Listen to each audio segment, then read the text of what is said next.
بسم الله الرحمن الرحيم السلام عليكم ورحمة الله وبركاته إن الحمد لله نحمده ونستعينه ونستهدي ونستغفره ونعوذ بالله من شرور أنفسنا ومن سيئات أعمالنا من يهده الله فلا مضل له ومن يضلل فلا هادي له أشهد أن لا إله إلا الله وحده لا شريك له وأشهد أن سيدنا محمد عبده ورسوله سبحانك لا علم لنا إلا ما علمتنا إنك أنت العليم الحكيم رب اشرح لي صدري ويسر لي أمري واحلل عقدة من لساني يفقهوا قولي يا معلم الحكمة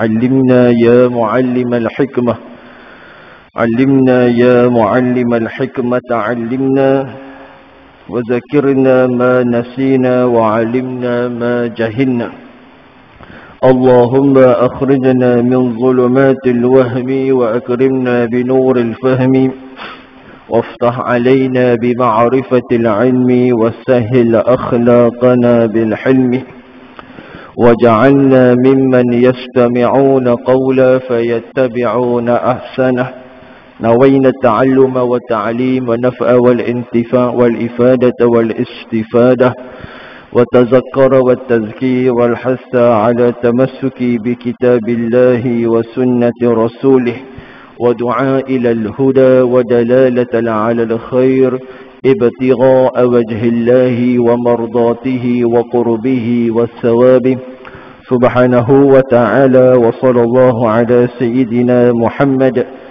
وعلى آله وصحبه أجمعين أما بعد. InsyaAllah tuan-tuan, pada malam ini kita sambung balik pengajian kitab kita Bahrul Mazi jilid yang ke-18. Kita sampai kepada muka surat yang ke-78 dalam kitab Ruminya, dalam kitab Jawi muka surat yang ke-50. Masih lagi berkenaan dengan ru'yatullah tabaraka wa ta'ala yaumil qiyamah. Bab berkenaan dengan melihat Allah Subhanahu wa ta'ala pada hari kiamat. Kita sudah bahaskan yang Syekh Idris Al-Marbawi rahimahullah telah membahaskan berkenaan dengan permasalahan ru'yatullah, mana melihat Allah Subhanahu wa ta'ala. Adapun melihat Nabi SAW di hari akhirat itu, tuan-tuan, maka sepakat para ulama, termasuk di kalangan mereka yang lain daripada Ahlussunnah wal Jamaah, seperti mana Mu'tazilah, Khawarij, Syiah dan sebagainya, semua berpegang bahawasanya kita boleh melihat Nabi SAW di hari akhirat. Tetapi berkenaan dengan melihat Allah Subhanahu wa ta'ala di negeri akhirat ini, tuan-tuan, maka menjadi khilaf yang besar di kalangan orang Islam, terutamanya mazhab-mazhab dalam bidang akidah. Maka kita sudah bicarakan bahawa pegangan Ahlussunnah wal Jamaah, terutama di kalangan Al-Asy'ariyah wal Maturidiyah wal Asariyah, tiga golongan yang besar ini yang mewakili Ahlussunnah wal Jamaah berpegang bahawasanya harus melihat Allah Subhanahu wa ta'ala di negeri akhirat. Adapun Mu'tazilah, mereka mengatakan tidak boleh melihat Allah di negeri akhirat. Itu khilaf. Jadi adakah orang yang menafikan melihat Allah Ta'ala di negeri akhirat ni jatuh kafir? Tak jatuh kafir. Kita tidak menghukumkan mereka ni kafir, tapi mereka ni dihukum sebagai apa? Orang yang berdosa.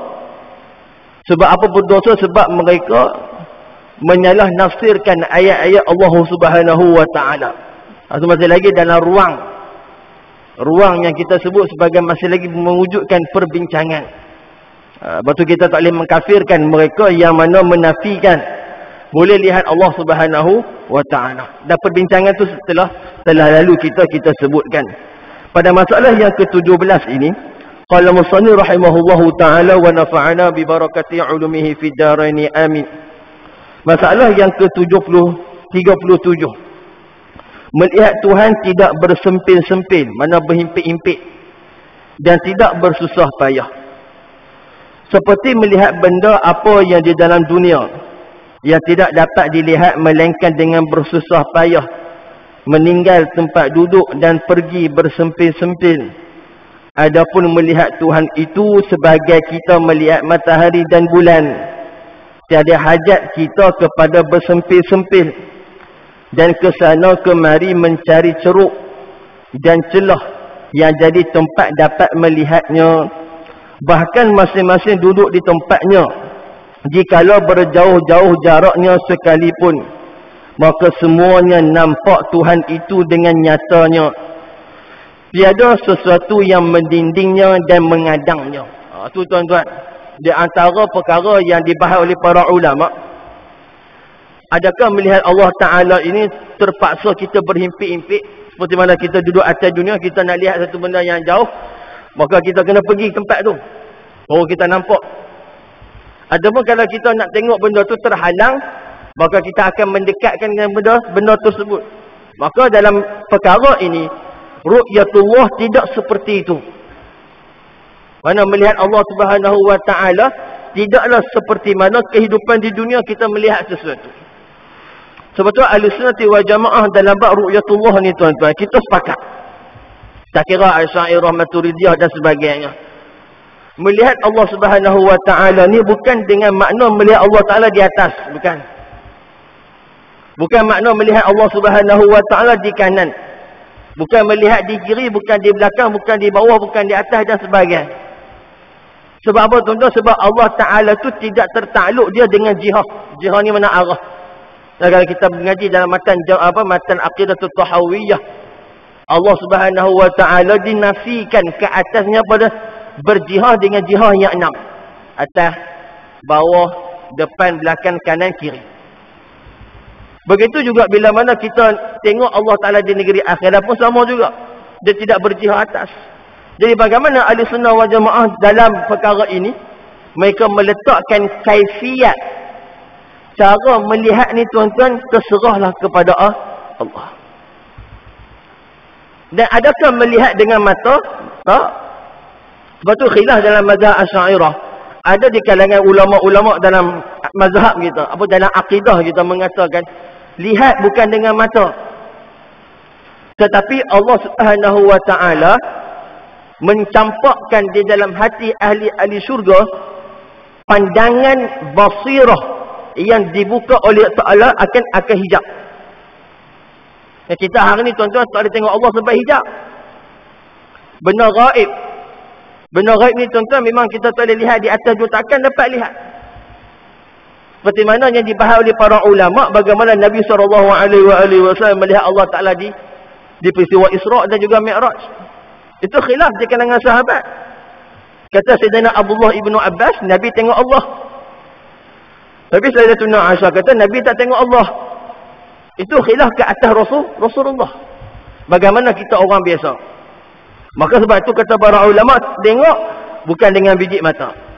Tapi Allah Ta'ala mencampakkan ke dalam hati hamba-hambanya yang beriman, hati hamba-hambanya di kalangan ahli syurga, dibukakan segala hijab. Sehingga kan zat Allah Ta'ala ditajallikan ke dalam hati-hati mereka. Tajalli ni tentang zahir. Zahir. Seperti mana Nabi Musa alaihi salam minta kepada Allah supaya Allah Ta'ala tunjuk zat. Dekat mana? Dekat Bukit Tur Sina. Pensan Nabi Allah Musa alaihi salam. Sebab apa tuan-tuan? Sebab panca indera manusia tidak mampu untuk apa dia? Menanggung, menahan betapa hebatnya zat Allah Subhanahu Wa Ta'ala. Tak mampu. Allah tajalli nur. Nur ni tuan-tuan cahaya tajalli nur sahaja. Dia tak mampu Nabi Musa alaihi salam, Nabi Musa pingsan. Sebab tu nanti di akhirat nanti baru Allah Ta'ala mentajallikan. Itu pun kata ulama, tajalli melalui apa? Melalui perasaan hati. Basirah. Hati manusia terbuka segala hijab. Maka ternampaklah nur Allah. Tajallinya zat Allah. Macam mana kaifiat dia? Allahu a'lam. Masa syurga tuan-tuan baru tahu. Itulah nikmat sebesar-besar nikmat. Yang kedua di sisi Ahlussunnah wal Jamaah, memang Allah Ta'ala mentajallikan zatnya di hadapan segala makhluknya. di hadapan segala makhluk, maka terpulanglah kepada Allah bagaimana Allah Ta'ala mentajalikannya dan bagaimana kaifiatnya. Mu'tazilah dia nafi terus. Allah Ta'ala tak macam tu. Sebab kalau Allah Ta'ala macam tu, kalau mana melihat, kena lihat dengan mata. Sedangkan dia kata, la yudrikul absar. Allah Ta'ala tak boleh nak cerak, tak boleh nak dapat dengan absar, dengan mata kepala, tak boleh. Quran sendiri sebut. Mu'tazilah. Kita kata tak, la yudrikul absar ay fid dunya. Tak boleh cerak Allah Ta'ala dengan mata kasar, dengan apa? Dengan kehidupan di dunia, bukan akhirat. Itu khilaf. Di kalangan siapa? Ahlussunnati wal Jamaah, dan terutamanya di kalangan Mu'tazilah. Jadi kita peganglah tuan-tuan, insya-Allah. Kita yakin sungguh-sungguh kalau kita masuk syurga, maka kita boleh melihat Allah Subhanahu wa Ta'ala. Yakin sungguh tuan-tuan. Keyakinan dia benda gaib. Benda gaib ni dia keyakinan, dia bukan benda yang macam fiqh. Dia gaib ni benda keyakinan. Kita pegang sungguh. Sebab tu kalau kita baca dalam Hasyiah Bajuri, Syekhul Islam Imam Ibrahim Bajuri, tuan-tuan, dia meruwayatkan dua orang imam yang pernah melihat Allah Ta'ala dalam mimpi. Yang pertama Imam Ahmad Ibn Hanbal, yang pertama Imam Abu Hanifah, yang kedua Imam Ahmad Ibn Hanbal. Diriwayatkan Imam Ahmad Ibn Hanbal melihat Allah sebanyak 1000 kali dalam mimpinya. Walaupun padaku pertikaian riwayat berkenaan dengan benda tersebut, tuan-tuan, tapi ulama bincang, boleh tak lihat Allah Ta'ala dalam mimpi? Harus. Yang tak lihat bila mana jaga. Macam jaga, dia panggil yaqadah, jaga. Tapi manam tak apa, manam ni mana tidur. Kita mimpi Allah Ta'ala, hukumnya harus. Sebab apa tuan-tuan? Sebab mimpi kita tengok bukan dengan mata, tapi dengan roh. Tapi kalau jaga macam ni tuan-tuan, kita akan lihat dengan biji mata kita. Dan biji mata kita ni dia ada filter, dia ada hijab yang menghalang kita daripada melihat benda-benda gaib. Itu berlaku dalam kitab Hasyiah Bajuri kalangan Imam Syekhul Islam Ibrahim Bajuri, Syekhul Al-Azhar Al-Sharif, dalam Hasyiah Bajuri tentang Jauharatut Tauhid. Dia faham berkenaan dengan benda ni. Itu khilaf. Macam lihat Nabi SAW. Lihat Nabi dalam mimpi. Saya tuan-tuan, saya berpegang sungguh hadis Syaikhan, man ra'ani fil manam fasayarani fil yaqadah fa inna asy-syaitan la yatamathalu bi. Siapa yang melihat aku dalam mimpi, maka dia akan lihat aku dalam keadaan yaqadah. Yaqadah ni dalam keadaan jaga, macam saya tengok tuan-tuan. Maka ulama-ulama yang tidak bersetuju dengan hadis, mereka mentakwilkan fasayarani fi yaqadah, maksudnya lihat Nabi di mana? Di alam akhirat. Tapi bagi saya berpegang siapa yang pernah mimpi Rasulullah SAW, maka dia akan berjumpa dengan Nabi dalam keadaan jaga. Jaga macam ni. Ada satu kisah. Satu orang ulama besar, masyhur, namanya setelah kewafatannya Habib Ali Batu Pahat. Habib Ali ni tuan-tuan, dia bapa dia orang Yaman. Dia berhijrah mai ke Malaysia. Dia duduk di satu rumah. Kalau tak salah dia tak berkahwin. Rumah dia rumah saya lawa lagi lah. Kalau ikutkan rumah lah, rumah saya lawa lagi. Tapi ikut keberkatan rumah dia lagi berkat daripada rumah saya. Kecil rumah papan. Satu hari ni tuan-tuan, ulama daripada Mekah, Sayyid Muhammad Al-Alawi Al-Maliki radhiyallahu ta'ala anhu, datang berjumpa dengan Habib Ali di Batu Pahat, Johor. Dalam perjalanan nak pergi ke Batu Pahat tu, Sayyid Muhammad Al-Alawi dia cerita, dia beritahu kat anak murid dia, kata aku rindu sangat dengan Nabi. Dalam perjalanan tu cerita pasal Rasulullah ya. Cerita pasal apa? Kerinduan beliau terhadap Nabi SAW. Maka bila mana sampai jumpa Habib Ali Batu Pahat tu, radhiyallahu ta'ala anhu, dah meninggal dah. Habib Ali panggil dia, mai masuk, yang ni tunggu dekat luar. Mai masuk, yang ni tunggu dekat luar. Lama juga Syekh Muhammad duduk dengan Habib Ali, duduk tu. Kemudian Syekh Muhammad keluar ni tuan-tuan menangis. Syekh Muhammad Al-Alawi, kerana tuan-tuan search gambar dia ada dalam Google, dia ulama besar Mekah Al-Mukarramah, menangis. Kemudian jumpalah sembang-sembang macam biasa. Kemudian naik kereta, anak murid dia tanya, Sayyid, kenapa Sayyid menangis? Apa kata Syekh Muhammad? Aku telah melepaskan rindu aku pada Rasulullah. Aku telah melepaskan rindu aku pada Rasulullah. Maka dia takwilkan, dia cerita dengan murid pada Sayyid Habib Ali Batu Pahat membawa Sayyid Muhammad berjumpa dengan Rasulullah dalam keadaan jaga. Khilaf di kalangan para ulama, dan memang ada tuan-tuan berlaku di kalangan para awliya, mereka yang berjumpa Nabi dalam keadaan jaga. Sebab hadis Syaikhan, hadis riwayat Imam Bukhari dan juga Imam Muslim, man ra'ani fil manam fasayarani fil yaqadhah.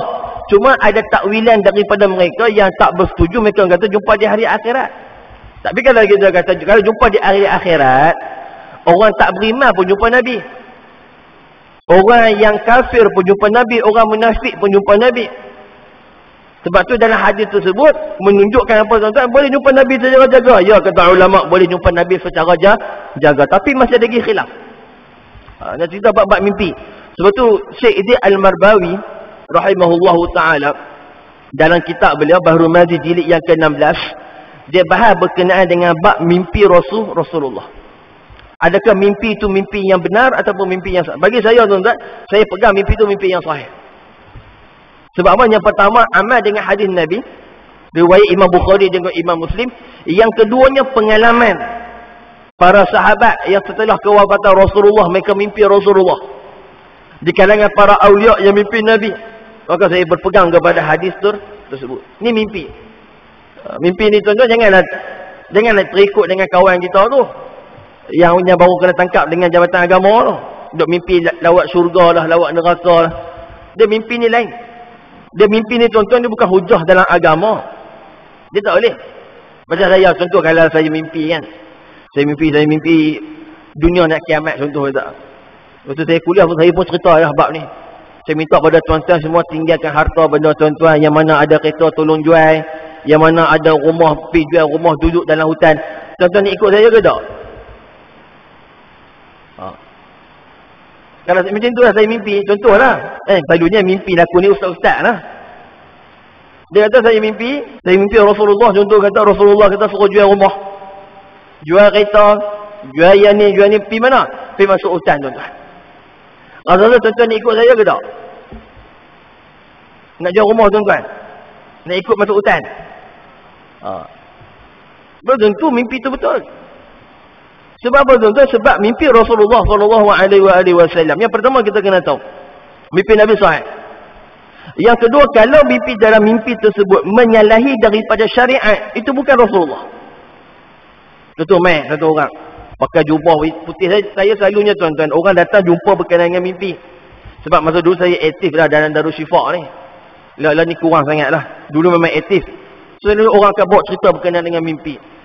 Ada satu hari tu tuan-tuan, satu orang wanita datang berubat di Kuala Kangsar, di Kota Lamakanan. Saya dulu khidmat dekat Kota Lamakanan.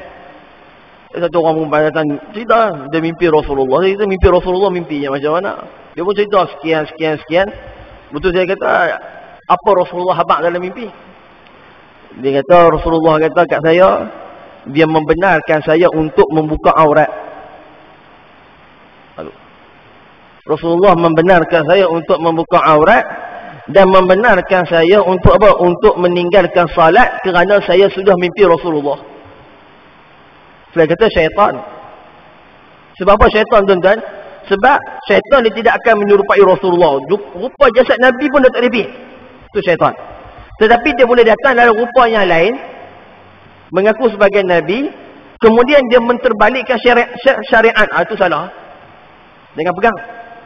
Jangan pegang. Imam Ibn Hajar Al-Asqalani dalam Fathul Bari, bila mana dia bahaskan hadis man ra'ani fil manam ni, dan Fathul Bari dia kata boleh jadi Rasulullah SAW datang dalam mimpi dalam keadaan bukan wajahnya yang sempurna. Ya, kita baca dalam Syama'il Muhammadiyah, Nabi ni wajahnya putih. Putih, Rasulullah ni putih kemerahan.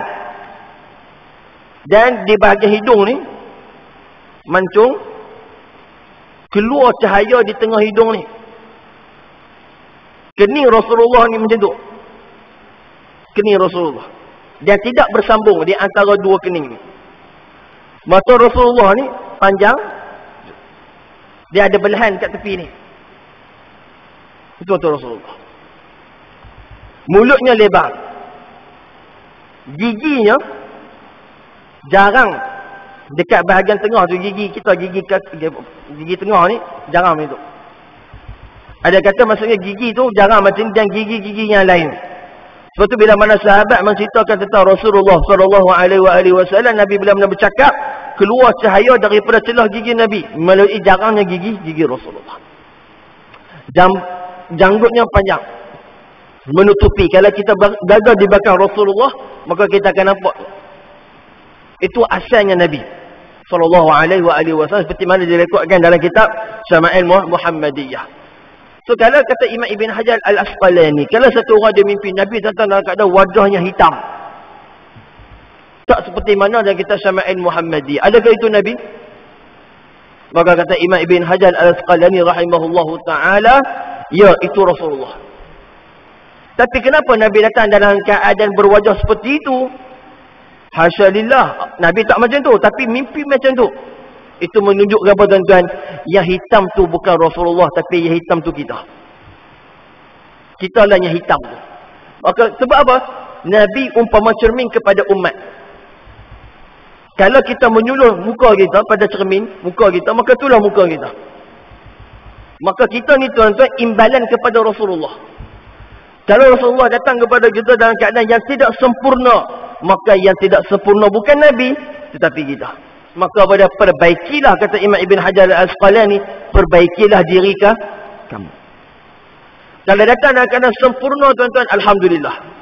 Tanda kepada kita apa? Amal kita, amal yang sempurna. Itu mimpi. Tapi mimpi ni bukan pegangan. Sebab tu mimpi tidak dijadikan sebagai hujah dalam syarak. Dia sebagai basyarat, sebagai kabar gembira boleh. Orang kita mimpi Rasulullah tu kabar gembira. Kita mimpi Nabi, kita mimpi orang soleh, itu kabar gembira. Tapi bukan hujah. Bukan hujah agama. Macam orang tu yang mimpi yang jalan dekat syurga, jalan dekat neraka apa semua tu. Dia kolek duit tuan-tuan dekat 80,000. Dia suruh orang jual rumah, jual yang ni, jual yang ni. Dia kolek 80,000. Dia suruh anak murid tinggal dunia, dia ambil dunia. Payah 80,000.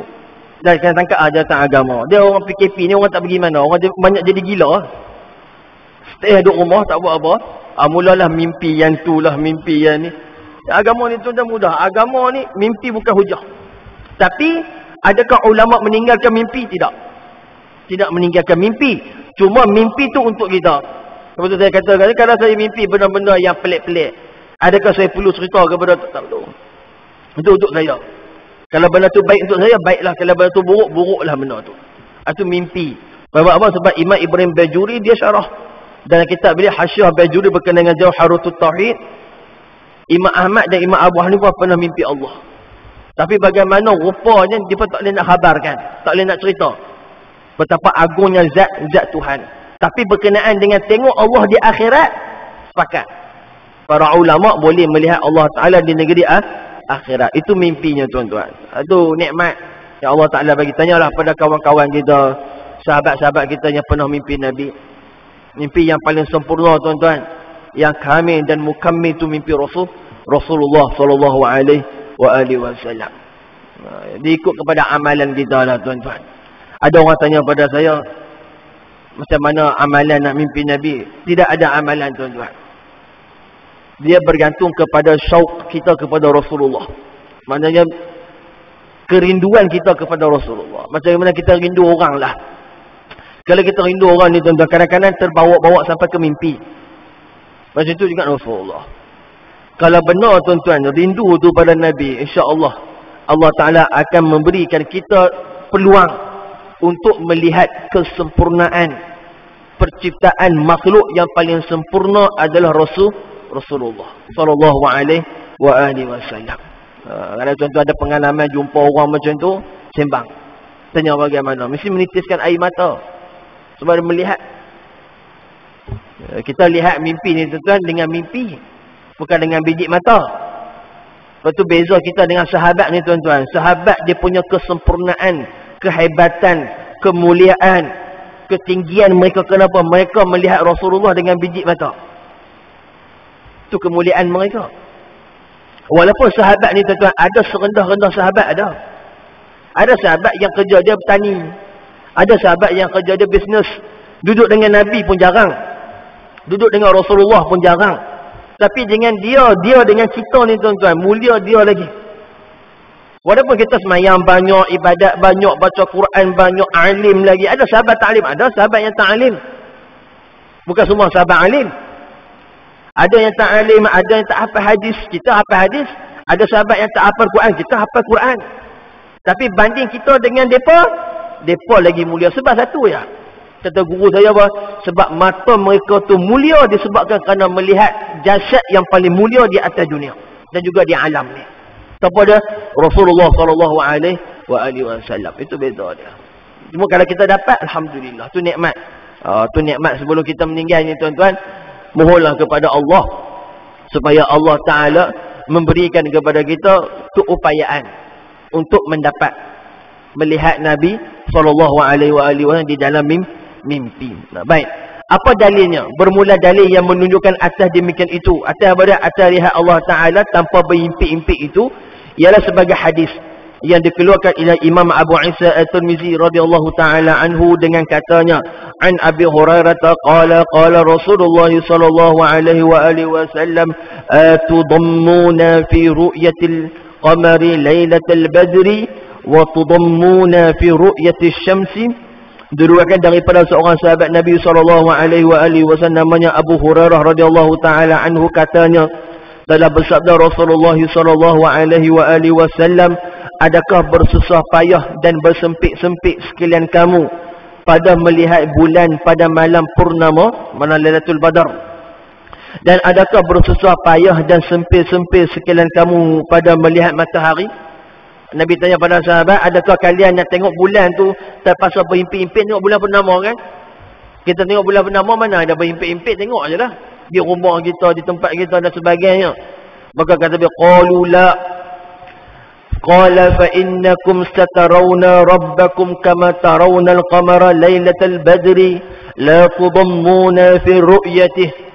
Jawab sekalian sahabat radhiyallahu taala anhum, tiada payah sekalian hamba melihatnya.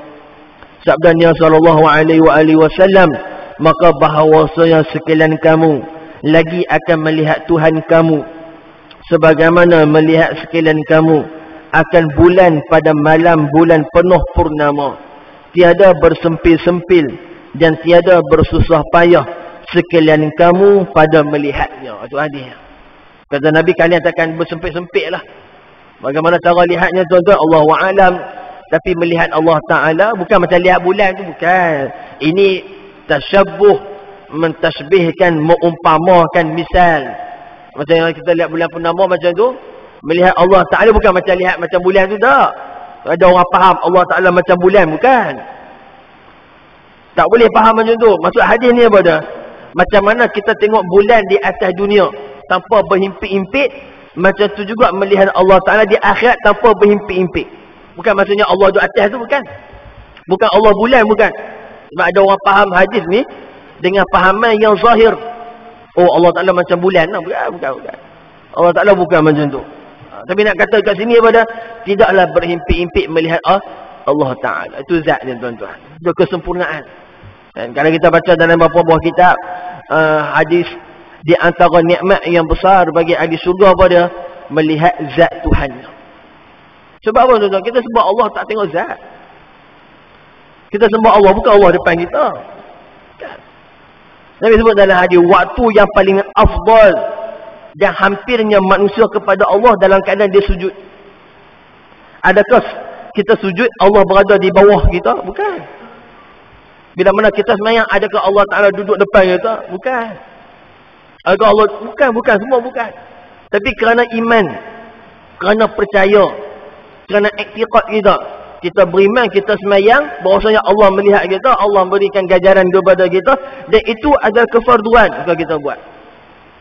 Itu dia panggil iman.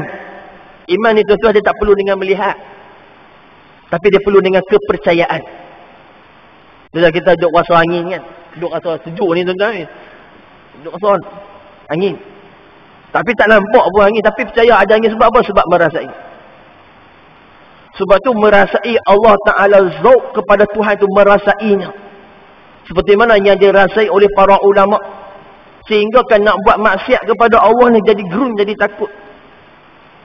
Sebab tu para ulama dulu-dulu tuan-tuan, mereka ni Allah, sentiasa bersama dengan Allah. Dia panggil ma'iyyatullah, mana bersama, kebersamaan mereka. Maksudnya bukan Allah duduk dengan mereka tak, tapi pergi mana mereka akan bawa Allah dalam jiwa mereka. Itu pengajian tauhid tuan-tuan yang sempurna. Pengajian tauhid yang sempurna pada jazam i'tiqad dengan Allah yang pertama. Yang kedua ma'iyyatullah, bersama dengan Allah. Ni tok-tok guru kita dulu macam ni lah dia orang ajak. Hanya mengajar tauhid ni tuan-tuan, mengajar tauhid nak berdebat dengan orang lah. Bukan. Mengajar tauhid nak berdebat dengan apa? Dengan Syiah. Mengajar tauhid nak berdebat dengan apa? Dengan golongan-golongan apa yang kita sebut Wahabi. Nak mengajar tauhid nak berdebat dengan Mu'tazilah, dengan Khawarij. Bukan. Mengajar tauhid ni tuan-tuan apa dia? Nak jazam i'tiqad dengan Allah, mehlah apa pun takkan goyang i'tiqad dengan Tuhan. Yang kedua ma'iyyatullah, bersama dengan Allah. Bawa 20 sifat yang kita mengaji tu dalam jiwa kita. Betul. Imam As-Sanusi, Imam dalam kitab Imam Sanusi dalam matan Ummi Barahim, last sekali matan tersebut apa dia? Menjadikan la ilaha illallah Muhammad Rasulullah sebagai apa? Urat daging itu. Sampai tahap macam tu.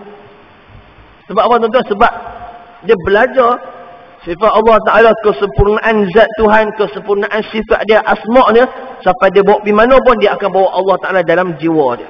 Inilah tuan-tuan yang Nabi terap kepada sahabat. Contoh siapa? Bilal bin Rabah. Disiksa, dibuat macam-macam, ikat dengan apa, kuda tu, ikat kaki dia, tali dekat kuda tu bawa lari dekat padang pasir. Panas tuan-tuan, padang pasir Mekah ni bukan macam padang pasir tempat lain. Dia punya hangat ni tuan-tuan, calak habis. Ambil baju besi, letak dekat badan Bilal bin Rabah, serelumkan, dijemur di tengah panas. Kemudian bila mana dah melekat segala isi kulit dekat baju besi, kemudian dia rentak keluar. Apa sebut Bilal? Ahadun ahad, ahadun ahad, ahadun ahad. Allah yang Esa, Allah yang Esa, Allah yang Esa. Nabi ajar tak tauhid? Allah sifat wujud, qidam, tak ajar yang tu. Tapi Nabi pasak keimanan yang kuat, keimanan yang kukuh, mai apa ribut sekalipun takkan goyang dah iman tu. Itu sahabat. Sebab itulah tuan-tuan, inilah yang membezakan kita dengan mereka. Dan bersyukur tuan-tuan pada Allah kita lahir setelah zaman mereka. Kalau tak tahu dah tuan-tuan, kalau saya lah hidup zaman tu, zaman yang mula-mula Nabi bawa Islam, yang 3 tahun yang pertama secara syariah tu tuan-tuan, saya duduk kata silap-silap ikut Abu Jahal ni. Siapa ikut Abu Jahal senang hidup, tak kena seksa, tak kena yang ni, tak kena yang tu. Sumayyah bin Sumayyah disulah punggungnya, wanita pertama syahid di kalangan umat Rasulullah sallallahu alaihi wasallam. Goyang tak dengan Umayyah bin Khalaf? Tak goyang. Umayyah bin Khalaf yang sudah. Abu Jahal tanam siapa dia? Bapa kepada Ammar, Yasir. Yasir tu suami kepada Sumayyah. Anak murtad dah, anak tak mengaku Lata dan Uzza Tuhan. La ilaha illallah ahadun ahad. Pancung belah. Zaman lah ni tuan-tuan tak ada macam tu. Zaman lah tak ada, kita tak diuji dengan iman macam tu, tak. Kita diuji dengan benda lain, dengan harta benda dunia, dengan waktu kita yang sesak, waktu kita yang kadang tak ada dengan Allah. Kita diuji dengan benda-benda, tapi uji iman ni tuan-tuan zaman sahabat. Yang 3 tahun pertama tu. Dan Nabi dakwah di Mekah selama 13 tahun. Nabi berada di Madinah selama 10 tahun. 3 tahun pertama secara sir, 10 tahun secara jahar. Siapa tuan-tuan sanggup? Sanggup tuan-tuan baca sirah Nabi. Kalau baca tu mujuk main kemudian. Kalau duduk zaman tu pakai ikut Abu Lahab lah. Pakai ikut Abu Jahal lah kita. Tapi tu Nabi pastok tuan-tuan. Dia pun tak tahu macam mana Rasulullah boleh buat macam tu. Sampai tahap macam tu. Sampai cintanya sahabat kepada agama ni tuan-tuan. Sampai Mus'ab bin Umair. Kita tuan-tuan. Kalau tuan-tuan rajinlah. Beli kitab. Hayatus Sahabah. Kitab yang dikatakan oleh Maulana Yusuf ataupun Maulana Yusuf Al-Kandahlawi rahimahullahu ta'ala. Dia kita nama Hayatus Sahabah, ada di kedai Ustaz Syahri tu. Ustaz Syahri. Hayatus Sahabah tempat tu ada. Kisah-kisah para sahabat. Baca tuan-tuan. Antara yang menyentuh perasaan Rasulullah sendiri sallallahu alaihi wasallam, dan kita kalau baca kisah Mus'ab bin Umair. Mus'ab ni tuan-tuan, sebelum dia Islam. Dia masuk Islam ni tuan-tuan pada tahun ke-7 kenabian. Depan Rasulullah jadi Nabi 7 tahun selepas tu dia masuk Islam. Jadi dia ni tuan-tuan orang yang dihantar Nabi SAW ke mana? Ke Madinah. Untuk menjadi nakib usrah di Madinah. Mus'ab ni tuan-tuan awal-awalnya tuan-tuan antara laki-laki Arab yang paling kaya. Sebab dia kehilangan ayah. Harta semua pergi dekat dia. Dia ada adik-beradik lain. Kaya tuan-tuan. Dia punya, nak kata kaya dia ni, ridak yang ustaz-ustaz kita letak atas bau kan, yang tuan-tuan buat semayang, ridak tu. Kalau jatuh dia tak kutip. Tu nak kata dia punya kaya. Minyak wangi yang dia pakai, baju yang dia pakai tuan-tuan, tak ada dekat Mekah. Semuanya import daripada luar. Nak kata kaya Mus'ab. Kalau kita hari ni tuan-tuan dengan kad kredit, dengan duit berjuta-juta dalam bank, dengan akaun bank, semua siap. Bila mana masuk Islam ni tuan-tuan, dia tinggal semua. Sebab apa? Mak dia tak setuju. Mak dia kata, Mus'ab, kalau hang tak tinggal agama Muhammad, mak ambil semua harta hang. Apa dia kata dekat mak dia? Wahai ibu, kalaulah saya hidup dan saya mati, dan saya hidup dan saya mati, dan Allah panjangkan usia saya selama 1000 tahun sekalipun, sekali-kali saya tidak akan tinggalkan agama yang dibawa oleh Muhammad. Tinggal semua harta benda dunia, sampailah dia mati syahid ketika mana perang Uhud. Sahabat tengah duk kumpul jenazah untuk disemadikan dalam satu liang lahat. Kumpul. Yang mana jenazah akan ditutup. Dan orang mati syahid kita tak kafan, tapi kita disuruh tutup. Nak tutup ni tuan-tuan. Kata sahabat radhiyallahu taala anhu depan Nabi sallallahu alaihi wasallam, ya Rasulullah, ada satu jenazah yang kita tak boleh tutup. Tutup bahagian muka, kaki nampak, tutup kaki muka nampak. Nabi kata siapa? Mus'ab ya Rasulullah. Nabi pergi kat Mus'ab. Jenazah dia ada di bawah. Nabi menangis. Nabi kata, wahai Mus'ab, engkau tinggalkan segala harta benda dunia untuk Allah. Dia ada harta banyak tuan-tuan. Dulu pakaian dia banyak, tapi ketika mana dia mati, tidak ada kain yang cukup untuk menutup jenazah dia. Kau bayangkan. Tutup. Nabi menangis. Nabi kata, wahai Mus'ab, pengorbanan engkau ini yang engkau tinggalkan dunia kerana Allah, hanya Allah yang mampu membalasnya. Nabi kata tutup muka, kaki tu tutup dengan apa dah? Ambil ranting-ranting kayu, daun-daun ni tutup. Sampai tahap macam tu sahabat tuan-tuan.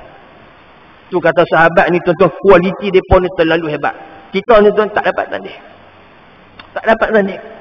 Tu sahabat radhiyallahu ta'ala. Tengok Khabbab bin Arat dibakar. Kan? Letak atas para tu, bawah tu bara api. Betul. Hang cakap hang sembah kepada Lata dan Uzza, kami angkat hang dan kami bagi ubat pada hang. Dengan syarat apa? Jangan sembah Allah, mengatakan Lata dan Uzza Tuhan engkau. Kata Ka'bah, duduk tuan-tuan atas bara api. Sehingga kan riwayat bara api tu padam disebabkan apa? Lemak-lemak yang jatuh daripada tubuhnya. Ini tuan-tuan, 3 tahun pertama Nabi hanya boleh lihat, tak boleh tolong. Sampai sahabat kata, ya Rasulullah, mata nasrullah. Ya Rasulullah, bila pertolongan Allah ni nak main? Sebab itulah tuan-tuan, syurga tu layak bagi mereka. Dan mereka lah yang akan duduk di syurga yang paling tertinggi bersama dengan kekasih mereka Rasulullah sallallahu alaihi wasallam. Tu tuan-tuan. Yang ambillah iktibar tuan-tuan kisah para sahabat radhiyallahu taala anhum. Sikit lagi tuan-tuan insya-Allah. Masalah yang ke-38. Tuhan kurnia kepada isi syurga akan barang yang lebih utama daripada sekalian yang telah dikurnianya. Maka yang telah dikurnianya iaitu syurga dan segala nikmatnya. Kemudian daripada itu ianya Allah suka kurnia barang yang lebih utama daripada itu, iaitu ia mahu kurniakan kerabaannya dan tiada murkanya atas ahli syurga itu selama-lamanya. Demikianlah tersebut di dalam khabar seperti yang telah dikeluarkan oleh Imam Abu Isa At-Tirmizi radhiyallahu taala anhu dengan katanya, anna Abi Sa'id Al-Khudri qala Rasulullah sallallahu alaihi wa alihi wasallam, inna Allah yaqulu li ahli jannati ya ahlal jannah fayaqulu labbaika rabbana wa sa'daik. Diriwayatkan daripada seorang sahabat Nabi sallallahu alaihi wa alihi wasallam namanya Abu Sa'id Al-Khudri radhiyallahu taala anhu katanya, telah bersabda Rasulullah sallallahu alaihi wasallam bahawasanya Allah berfirman bagi isi syurga, yakni ahli syurga, hai isi syurga, maka sahut mereka sehabis-habis sahut bagimu ya Tuhanku, dan sehabis-habis tolong-tolongmu. Fayaqul hal raditum fayaquluna ma lana la narda wa qad a'taitana ma lam tu'ti ahadan min khalqika. Maka firmannya bagi semua ahli syurga itu, adakah redha sekalian kamu? Maka jawab mereka itu, kenapa kami tiada redha? Padahalnya sesungguhnya telah engkau kurniakan akan kami akan barang yang belum pernah engkau kurniakan akan seseorang daripada yang kamu jadikan dia. Fayaqulu ana u'tikum afdala min zalik. Qalu ayyu syai'in afdalu min zalik. Maka firman Allah Ta'ala, aku mahu berikan sekalian kamu akan yang lebih utama daripada barang yang aku beri sekalian kamu itu. Kata mereka itu, apakah suatu yang lebih utama daripada yang demikian itu, wahai Tuhanku? Fayaqul uhillu alaikum ridwani fala askhatu alaikum abada. Allahu Akbar. Aku turunkan atas sekalian kamu akan kerabaanku, maka tiadalah aku murkai atas sekalian kamu selama-lamanya. Inilah tuan-tuan, kemuncak pemberian Allah Ta'ala kepada hambanya apa? Uhilla alaikum ridwani. Aku menghalalkan kepada sekalian kamu kerabaan. Dalam riwayat yang lain tuan-tuan, bila mana disebut saja perkataan uhilla alaikum ridwani, maka bertambah-tambah cahaya ahli syurga. Wajah mereka tu menunjukkan kegirangan. Sebab apa tuan-tuan? Sebab tidak ada siapa yang mampu lagi untuk mengapa-apakan mereka bila mana Allah redha kepada mereka. Atas dunia ni tuan-tuan, kita tak tahu Tuhan redha kita ke tak tu ya. Saya pun tak tahu. Tuan-tuan pun tak tahu, mana pun tak tahu. Bila mana Allah sebut ni tuan-tuan, ni bonus kepada ahli syurga. Fala asqatu alaikum abadan. Sekali-kali aku tidak akan murka kepada kalian dah selepas. Tuan-tuan, nikmat bagi sebab ahli syurga. Redha ni tuan-tuan, dia benda lain. Dia benda lain. Dia antara sebesar-besar nikmat. Kalau kita dapat redha Allah ni tuan-tuan, percayalah siapa pun tak dapat bagi apa pada kita. Percayalah, tak ada siapa dapat bagi manfaat kepada kita, siapa bagi mudarat kepada kita pun tak boleh. Sebab Allah redha. Sebab tu Nabi SAW, dia antara orang yang mendapat redha Allah. Maka Nabi teruskan perjalanannya walaupun Nabi ditentang oleh sesiapa. Sebab apa tuan-tuan? Redha Allah ada gapai. Inilah tuan-tuan, benda yang paling kita kena cari. Dan kalau boleh kita minta pada Allah supaya Allah berikan keredaan yang kepada kita. Kalau boleh tuan-tuan, sebelum kita mati. Sebelum kita mati. Itu dia ajar oleh guru kami. Ayah roh kami lah. Dalam tarekat kami, tarekat Ahmadiyah. Disebut oleh Sayyidi Ahmad Ibn Idris radhiyallahu ta'ala anhu, sahibut tariqah. Dia kata jangan kita lupa doa pada Allah. Sebelum kita semayang subuh, selepas kita semayang qabliyah subuh, sebelum tunggu imam apabila khamat, baca doa. Allahumma barik li fi mauti wa fi ma ba'dal maut. Doa. Doa apa tuan-tuan? Diajar oleh satu orang ulama besar yang tiada tandingannya pada zamannya, Sayyidi Ahmad Ibn Idris radhiyallahu ta'ala anhu. Orang tak kenal beliau. Dia orang yang besar. Dia antara amalan yang dianjurkan tuan-tuan ketika mana kita habis semayang qabliyah subuh tu, kan kita nak tunggu semayang subuh, lah sikit lagi tuan-tuan. Doa. Doa apa? Allahumma barik li fil mauti wa fima ba'dal maut. Ya Allah, berkatilah kepadaku pada mati. Minta Allah Ta'ala berkati kita pada kematian kita. Wa fima ba'dal maut, dan selepas apa, dan selepas daripada kematian. Kata Sayyidi Ahmad Ibn Idris radhiyallahu ta'ala anhu, ketika mana orang yang mengamalkan doa ni, ketika mana dia nak meninggal dunia ni tuan-tuan, Allah Ta'ala akan buka segala hijabnya. Nah, itu memang terjadi pada orang mati, sakaratul maut. Dia kata buka segala benda. Itu dalam riwayat-riwayat.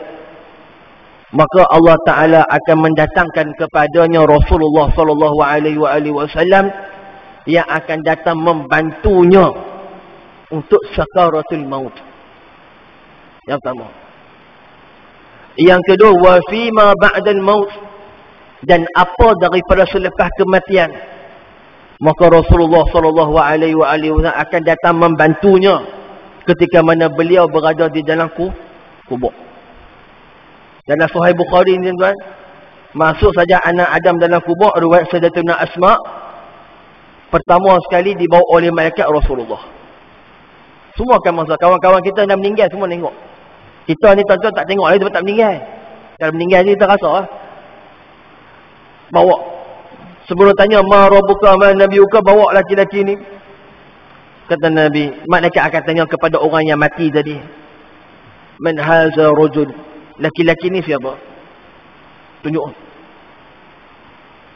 Kata Nabi, kalau dia orang yang beriman dengan aku, orang yang taat dengan aku, orang yang mesti dalam keadaan beriman, dia akan jawab haza Muhammadun, ini adalah Muhammad, ini Rasulullah sallallahu alaihi wasallam. Kata syurahul hadis, bila mana disebut macam tu tuan-tuan, segala soalan ma rabbuka man nabiyuka ma imamuka tu khalas, tak ada apa dah. Berbahagialah di dalam kubur sementara menunggu kedatangan hari akhirat untuk dimasukkan ke dalam syurga Allah. Apa tuan-tuan, mereka yang mengamalkan sunnah Nabi, mereka yang mengamalkan segala perintahnya dan mati dalam keadaan beriman. Yang saya sebut pada tuan-tuan ni, ini based on kepada hadis riwayat Imam Bukhari daripada Sayyidatuna Asma. Yang pertama sekali tuan-tuan, kita akan jumpa Nabi sallallahu alaihi wasallam. Kalau tuan-tuan tak percaya, tanya orang mati. Kalau dia tanya kat mereka lah. Kalau orang COVID ni tanya, sakit tak COVID, dia kata sakit. Tapi kita tak boleh tanya berkenaan dengan orang mati, tak boleh tanya. Sebab apa? Mereka tak balik dah. Kita mati, kita akan merasai. Benar tu, betul saya pegang sungguh tuan-tuan. Daripada hadis ini, perbanyakkanlah tuan-tuan selawat kepada Nabi SAW. Banyak ikuti sunnahnya. Kalau ada sunnah-sunnah Nabi yang masih lagi kita belum buat, ya kita buat. Walaupun sekali dalam seumur hidup, seolah-olah kita ni tuan-tuan sudah menjadi ahli kepada sunnah tersebut. Maka tuan-tuan, dalam banyak sunnah Nabi ini tuan-tuan terlalu banyak, maka jadikanlah satu sunnah yang istiqamah untuk kita buat. Ini tuan-tuan, nikmatnya kita akan merasai. Kemungkinan di dunia juga di akhirat. Kalau kemungkinan di dunia, maka Allah Ta'ala mempertemukan kita dengan Nabi SAW dalam tidur kita. Dan ketika di hari akhirat, Nabi akan datang mensyafaatkan kita.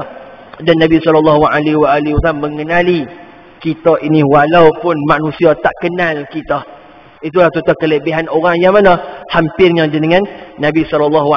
InsyaAllah tuan-tuan kita akan sambung pada bab yang baru, bab maja'a fitarani ahalil jannati fil ghuraf. Ni tuan-tuan, ni cerita lain pula. Cerita mengenai ahli syurga nanti yang berada tingkat bawah, dia akan tengok tingkat yang di atas. Ada. Maka akan berlakulah penyesalan di kalangan ahli syurga yang berada di bawah, memandang nikmat ahli syurga yang berada di atas dengan nikmat yang begitu banyak. InsyaAllah kita sambung pada kuliah yang akan datang. Wallahu a'lam. A'udzu billahi minasy alim minasyaitonir rajim. Bismillahirrahmanirrahim.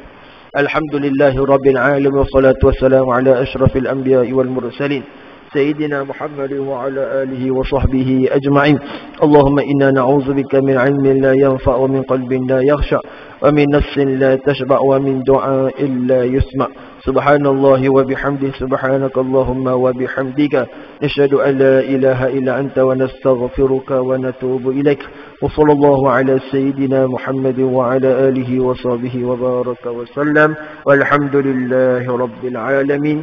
Aqulu qawli hadha wa astaghfirullahu li wa lakum. Wa bila taufiq wa hidayah. Assalamualaikum warahmatullahi wabarakatuh.